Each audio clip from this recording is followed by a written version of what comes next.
Antipodes, soon learned that the reason why distant ships sometimes looked as though they were disappearing over the edge of the world was that they were disappearing over the edge of the world. But there was still a limit even to Golder's vision in the mist-swirled, dust-filled air. He looked up. Looming high over the university was the grim and ancient Tower of Art, said to be the oldest building on the disk, with its famous spiral staircase of 8,888 steps. From its crenellated roof, the haunt of ravens and disconcertingly alert gargoyles, a wizard might see to the very edge of the disk. After spending 10 minutes or so coughing, horribly, of course. "Sod that," he muttered. "What's the good of being a wizard after all? Aviento Thessalus, I would fly. To me, spirits of air and darkness." He spread a gnarled hand and pointed to a piece of crumbling parapet. Octarine fire sprouted from under his nicotine-stained nails and burst against the rotting stone far above. It fell. By a finely calculated exchange of velocities, Golder rose, nightshirt flapping around his bony legs. Higher and higher he soared, hurtling through the pale light, like an elderly but powerful wizard being propelled upwards by an expertly judged thumb on the scales of the universe. He landed in a litter of old nests, caught his balance, and stared down at the vertiginous view of a disk dawn. At this time of the long year, the Circle C was almost on the sunset side of Cori Celesti, and as the daylight sloshed down into the lands around Ankh-Morpork, the shadow of the mountains scythed across the landscape like the gnomon of God's sundial. But, nightwards, racing the slow light towards the edge of the world, a line of white mist surged on. There was a crackling of dry twigs behind him. He turned to see Umpe Truman, second in command of the order, who had been the only other wizard able to keep up. Golder ignored him for a moment, taking care only to keep a firm grip of the stonework and strengthen his personal spells of protection.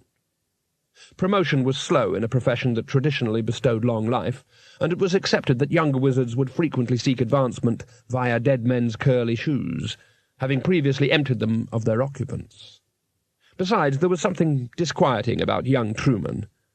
He didn't smoke, only drank boiled water, and Golder had the nasty suspicion that he was clever. He didn't smile often enough, and he liked figures and the sort of organization charts that show lots of squares with arrows pointing to other squares. In short, he was the sort of man who could use the word personnel and mean it. The whole of the visible disk was now covered with a shimmering white skin that fitted it perfectly. Golder looked down at his own hands and saw them covered with a pale network of shining threads that followed every movement. He recognized this kind of spell. He'd used them himself, but his had been smaller, much smaller.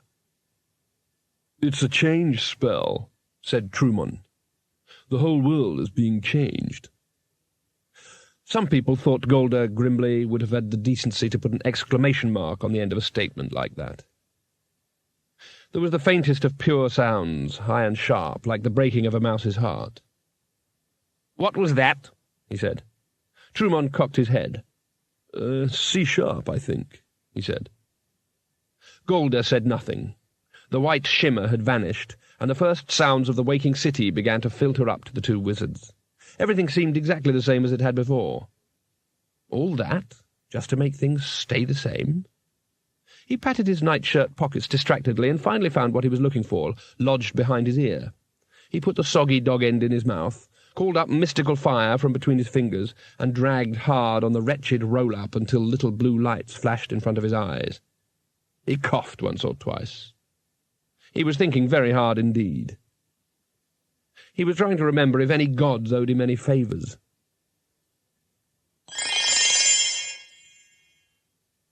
In fact, the gods were as puzzled by all this as the wizards were, but they were powerless to do anything, and in any case were engaged in an eons-old battle with ice giants, who had refused to return the lawn-mower.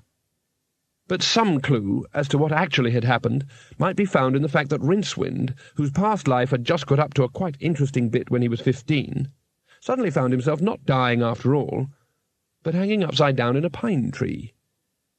He got down easily by dropping uncontrollably from branch to branch until he landed on his head in a pile of pine needles, where he lay gasping for breath and wishing he'd been a better person.